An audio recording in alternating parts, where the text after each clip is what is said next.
Oi, gente, Maria Fernanda aqui. Vamos continuar com a leitura desse livro. Gente, já estamos quase na metade, passou muito rápido. Agora ela vai falar sobre sobrevivendo sem o mandarim. Antes de qualquer coisa, quero deixar bem claro que este artigo é um relato da minha experiência. Não acho que seja o ideal para quem vive no exterior e incentivo a todos que chegam por aqui a aprender o idioma local. Mas nem sempre as coisas acontecem como queremos ou planejamos, e existem alguns fatos que fazem a nossa vida, a nossa rotina, tomarem rumos que não são os convencionais. Quando meu marido veio para a China em 2004 para ficar 6 meses, eu só vinha visitá-lo e não via necessidade de aprender o mandarim. Só que os 6 meses viraram 4 anos, apesar da minha relação com a China ser a mesma. Visita de 30 dias, 2 a 3 vezes por ano. Com tantas visitas, numa cidade onde não se falava outra língua além do mandarim, encontrar quem falasse inglês era muito raro naquela época. Claro que aprendi o básico para sobreviver. Algumas frases rotineiras, cumprimentos, números e palavras-chave. Sempre digo que o meu maior aprendizado de mandarim se deu nessa época. Quando meu marido foi transferido para Xangai com um contrato de 3 anos e mudamos todos para essa cidade, deparei com outra dificuldade. Meu inglês era ok para viagens, mas nulo para a rotina diária, acompanhamento das atividades escolares dos meus filhos, convivência com demais estrangeiros em meu condomínio e até para ir a um hospital. Um parêntese, em Xangai é possível sobreviver com o inglês. Existe uma rede de serviços e facilidades para a vida do estrangeiro na cidade. Como ficaríamos nessa metrópole por 3 anos se toda a nossa vida transcorria dentro da bolha internacional? Achei por bem aprender o inglês e levar adiante minha vida social. Até porque, pensei, o inglês será para a minha vida toda. Em qualquer lugar que eu for, se domino esse idioma, não terei problemas. E daqui a 3 anos estarei fora. Para que o mandarim? Só que os 3 anos já viraram 9 e com um novo contrato de mais 3 anos pela frente. E aí bateu o arrependimento de não ter me dedicado ao mandarim como deveria. A vida de expatriado, baseada em contratos de trabalho, é sempre assim. Uma incógnita, podemos ir embora amanhã ou ficar mais muitos anos, nunca se sabe. Bem, eu vivo aqui há anos e como é a minha vida diária? Você pode estar se perguntando. Dentro do possível é completamente viável, apesar dos percalços. E na China isso é muito fácil de acontecer por inúmeros fatores. Tentando explicar, não justificar esse paradigma, tenho que admitir que Xangai e o próprio estilo chinês de ser fazem a gente se acomodar. Vejam só. Xangai é uma cidade internacional, então é relativamente fácil encontrar serviços e ambientes onde o inglês predomina. Na realidade, aqui você passa dias sem falar uma palavra de inglês, tamanho o número de brasileiros que vivem na cidade. Fora os latinos com os quais, como um bom portunhol, acabamos nos entendendo. Há uma espécie de acordo tácito entre os estrangeiros, e no final, como estamos no mesmo barco, todos são solidários uns com os outros, principalmente quando enfrentamos algum problema. O chinês comum não fala inglês, mas ele tem uma vontade enorme de se fazer entender e tentar entender o estrangeiro. Então, mímicas, fotos e o famoso dedo que aponta tudo funcionam, que é uma beleza.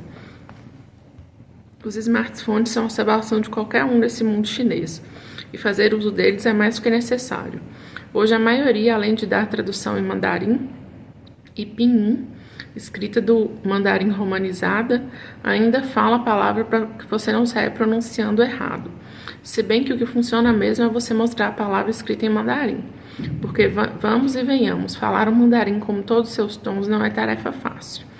Praticamente todas as lojas e vendedores da rua estão munidos de uma calculadora com dígitos gigantes.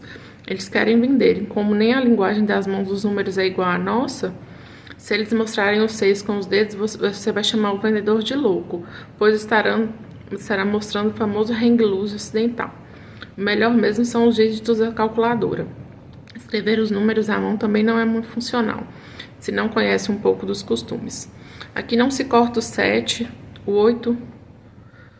8, se as duas partes não forem exatamente equilibradas, eles também não entendem. Andar com uma colinha com as palavras-chave do tipo direita, esquerda, na esquina, vá em frente, pare ali. Se for andar de táxi, é primordial.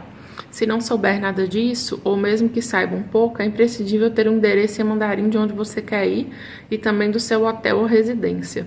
Não adianta simplesmente falar o endereço, porque a sua pronúncia nunca vai ser a mesma deles.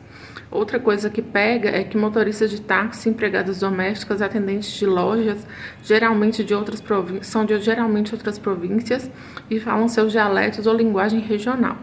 Até Xangai possui o dialeto local chamado xangainês. E aí, se são pessoas mais velhas, não vão entender o seu parco mandarim mesmo. Tenho uma empregada que está comigo há 5 anos. É muito engraçado, pois desenvolvemos uma linguagem muito peculiar, que só nós mesmas entendemos. Nem um motorista que fala um pouco de inglês consegue decifrar nossos códigos. Uma amiga que já deixou a China também tinha um dialeto particular entre ela e seu motorista. É algo difícil de explicar. Eles usam palavras em inglês, mandarim e português, tudo na mesma frase. Isso virou meio que uma lenda por aqui. Brincavam que eles falavam catianês, uma alusão ao seu nome, Kátia. Uma vez me perguntaram se era verdade que havia um motorista que falava português em Xangai. Eu ri muito e disse que não, que havia um motorista que pensava que falava português com uma patroa que pensava que falava mandarim. Mas os dois se entendiam. Isso é fato, e até pelo telefone. Meu marido até hoje mantém o mesmo vocabulário de 2004, que sinceramente não dá nem para a sobrevivência. Mas a empresa, uma multinacional que exige que todos os funcionários falem inglês, dá nisso. E mais uma vez digo que a comodidade acaba atrapalhando a vida das pessoas. Como ele, existem centenas, talvez milhares de estrangeiros que vivem aqui e não falam o mandarim. Mas com o crescimento da China e a mudança no perfil dos expatriados que as empresas enviam para cá, esse número está ficando cada vez mais reduzido. Além do que, coisa que não era realidade de 2009, muitas pessoas vindo para a China com o objetivo de aprender esse idioma tão difícil e ao mesmo tempo tão instigante. Como a cultura chinesa, de modo geral, o mandarim com seus caracteres tem algo de misterioso e muitas coisas se escondem atrás desses complicados desenhos. Então, por hoje vamos ficar com isso. Na próxima, a gente termina o capítulo 3 e começa o 4.